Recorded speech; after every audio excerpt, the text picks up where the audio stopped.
In this video, we're going to talk about 4 things you can do to massively increase the chances that you are actually going to achieve your goals. Now, obviously, doing the work is what matters, but don't worry, that is not one of the 4 things I'm going to be sharing here today. There are actually 4 other things connected to either studies or the way our brain actually works that will incredibly, again, increase your odds of hitting those goals. And we're going to break down each of those 4 here today. Now, after watching this video, you'll be able to go ahead and implement, even if you just implement one, but the hope is that you'll be able to just go ahead and implement all 4 right away because they are incredibly simple, they are quick to implement, but they are proven to be incredibly powerful.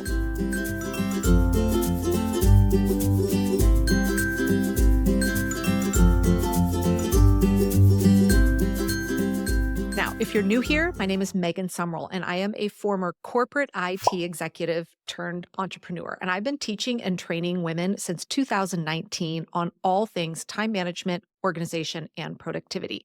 And I do this pulling from my certifications and expertise in the systems and process improvement in space. And I am on a mission to bring work-life harmony into homes all over the world, including yours. So let's go ahead and get going. And we're going to break down again these 4 things proven to massively increase your odds of actually achieving those goals this year. Number 1, do you have a list of your goals? Not up here, but written down on a piece of paper. If I were to meet you today on the street and say, hey, tell me, what are like the top 5 things you're working on this year? Would you be able to answer that? More importantly, would you be able to show me where you had those written down? This sounds so simple, but again, this is backed by some science. There was a study done at the Dominican University of California, and it showed that you are 42% more likely to achieve your goals if you have them written down. Guys, this is exactly why I do my annual planning process. Once a year in October, I teach my proprietary annual planning process. We call the event Planapalooza, and you will see I practice what I teach right here. And on my annual 1-pager, you will see I have the list of the top goals that I am working towards currently. So if you were to meet me and say, hey, Megan, what are the top goals you're working on right now? Boom, I could open straight to that piece of paper and I would be able to show you exactly what I'm working on. All right, now we're ready to move on to number 2. So we have it written down, right? Well, number 2 is this. You actually need to look at it often. You need to see your list. This is why I get so frustrated when I see all these incredible goal-setting planners and journals out there, because the idea is they have you sit down, do all this journaling, brainstorming, you write all these things down, and then what do? You take that little planner and you tuck it in your bookshelf and you never see it again. All right, now let's talk about the science behind looking at it. Why is this so important? And I'll give you an example on one of the goals I'm working on right now. Now, your brain is magical, meaning when you set your intention for something and then you look at that, you see it written down, your brain starts going to work automatically in an area of your brain called your RAS, where it's actually now going to be looking for this everywhere. All right, so think back to last year, we had to buy a new family vehicle. I'd never seen this car, 10 of them could have driven by me. I never would have even noticed it. The minute we bought that vehicle, guess what I see everywhere now? I see that car everywhere. That is your RAS at work. Now, one of the goals that I have here on my annual 1-pager is that I am working on a book and I needed to start it off with a book proposal. Well, as soon as I wrote that down, I swear I see emails, social media posts, things out on LinkedIn. I see resources and references helping people write and publish books everywhere now. I guarantee you they were always out there before I set that intention for myself, but I never actually noticed them or saw them before. So this is why you've got to put something in place where you are seeing it regularly. Now, what do I mean by regularly? At least once a week. Now, this ties into how I teach planning. I am actually seeing it every day, multiple times a day. Not because I'm looking at my 1-pager, but here's what's happening. From my 1-pager, every quarter, I go through my quarterly planning process. where now I'm getting in with greater detail of what specifically am I doing this quarter in support of those goals. Now, from this quarterly one-pager, when I sit down to do my monthly planning and then ultimately my weekly planning every week, which only takes me 15 minutes a week, I am looking at that document, and then I am kind of at the bottom level of the planning process. When I go back to my writing book example, I am seeing here in my detailed plan for the week the exact times that I have blocked off every week for writing my book. And so by seeing that with my plan sitting there all week long, I am visually reconnecting and seeing all week long that reminder of this is a goal that I'm working on. And the same is true for any of the goals that I have on my list. Now, quick side note here. If you are currently in a stage of life or a season of life, or maybe you've always been this way, where you feel so in the weeds that you don't know how to create a weekly plan, if you have never been taught how to create a realistic weekly plan that kind of coordinates all aspects of your life, and ladies, I'm talking to you especially, right, including home, caregiving, personal, all of that, I would encourage you to go check out my signature program. It's called the Top Program. You can just find it at www.thetopprogram.com. In there is where I teach this weekly and monthly planning mastery. All right. So if you're not good at planning, don't beat yourself up. It's probably because you've never been taught. Okay. So that is number 2, is that you actually need to look at your list of goals often. Let's move on to number 3. Now, the third one is this. We need to set up a way to actually monitor our progress on our goals, right? It's one thing to set the goal out there to write the book, but and this is especially true for those longer goals, right? The ones that you may need to work on for 6 months, 9 months, a year, maybe even longer. When it's going to be something where you're going to be actively pursuing this for a long amount of time, if you don't set up a system to track and monitor your progress, it can start to feel like we aren't getting anywhere, right?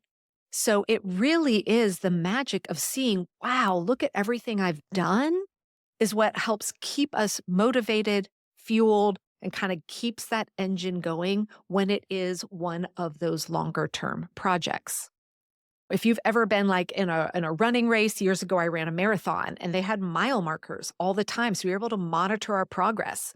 And I can remember at the beginning, we were counting up. Hit 1 mile, you've hit 2 miles, you've hit 3 miles. And then all of a sudden towards the end, it was, there's only 5 miles to go. There's only 4 miles to go, right? And by monitoring that progress, not only did it keep us energized, but more importantly, it helped keep that steady state. You could track by saying, oh, how quickly did I run this mile? Am I at the pace that I want to be? Am I not going quick enough? Am I going too fast? Now, that's an example of one way to track it. Let's look at the example I've been using here with writing my book. What do I do to help keep progress with that? Well, at the end of every week and at the end of every month, and again, I do this right here in my planner, I have what I call my little weekly success tracker. And then at the end of the month, there's a space for reflection on my monthly success tracker.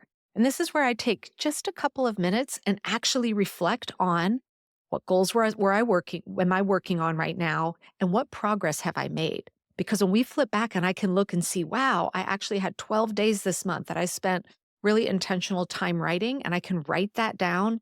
It's a reminder and a way to kind of reward and remind myself as I go.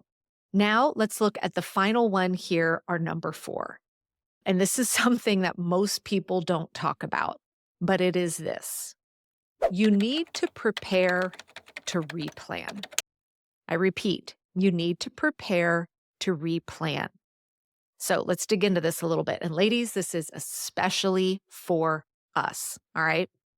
So often, if you are in a place of life where you're serving as a caregiver, you're running a business, or maybe you have a corporate job, you might be caring for elderly parents, you might be the president of the PTA, you are wearing a lot of hats.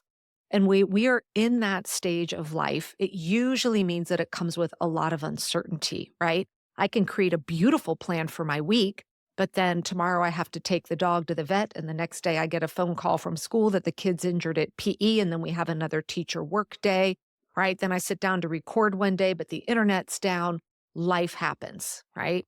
And between all of that, what often happens is women will avoid for years and years on end creating plans for these longer term goals and dreams because we think, why bother? Life is so uncertain. The minute I create my plan, right, tomorrow something's going to happen and my plan is going to need to change. And this is why number 4 is preparing to replan.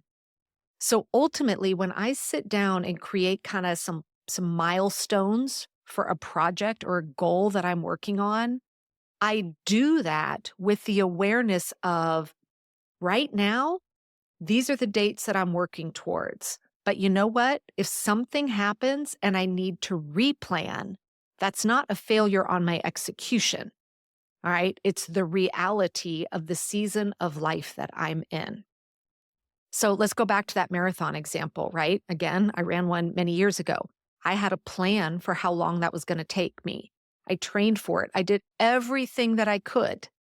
But towards the last 6 miles of the race, I did not prepare for the fact that I twisted my ankle. And so guess what? I had to replan. And what that meant was my pace slowed down. Now, I crossed the finish line at a time later than when I had planned to do so, but I still crossed the finish line. The goal was still complete. And even as I'm working on this goal of writing a book, one of the first parts of this goal was to get the whole proposal done. I had a date, I had a plan in place. It was a good plan for when the book proposal would get done.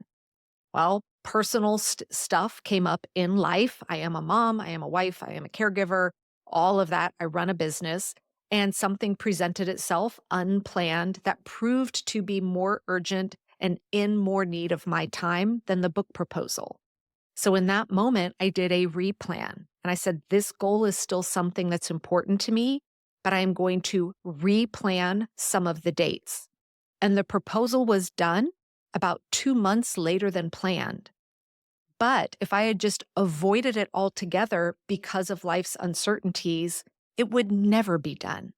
And again, I would rather have it done 2 months later than not done at all. So with number 4 being prepare to replan, there's 2 ways you can do this. First and foremost is that mental check-in, reminding yourself, this is just a plan. I am allowed to change it. Now, the second part is actually learning the skills on how to replan. All right, we've got other videos for that, and that's something I also cover inside of my top program. So to recap here, the 4 things that you can do. Number 1, make a list, have your goals written down. Number 2, look at your list often, at least weekly. You need to be checking in with that, right? Prime that brain to be looking for all the ways that it's going to help you achieve those goals. The third one, have a place to monitor your progress. Be looking back and saying, wow, look at how far I've gone. And then 4th, prepare to replan, both mentally and tactically. Now, there's one huge mistake that you're going to be tempted to make when you're doing it, and I want to make sure that you avoid it. And it is this. You do not want to do a complete restructure of your life in one sitting, meaning creating 15 goals and saying, I'm going to work on all of them at once and completely change all my routines and habits. All right, that's a recipe for disaster. What we're looking for is sustainable tools and systems to help you continually make progress. I encourage, if you are brand new to this, pick one and only one goal to start with until you feel comfortable with that. If you, again, were to look at my one pager, you would see that I have 7 goals outlined for myself this year. Right now, I am actively only working on 2 of those in parallel. All right, but all 7 of them will get momentum going over the course of the year, unless I need to do a replan. Now, for more tips, make sure you subscribe here to the channel so that you will not miss any future videos on all things time management, organization, planning, and productivity.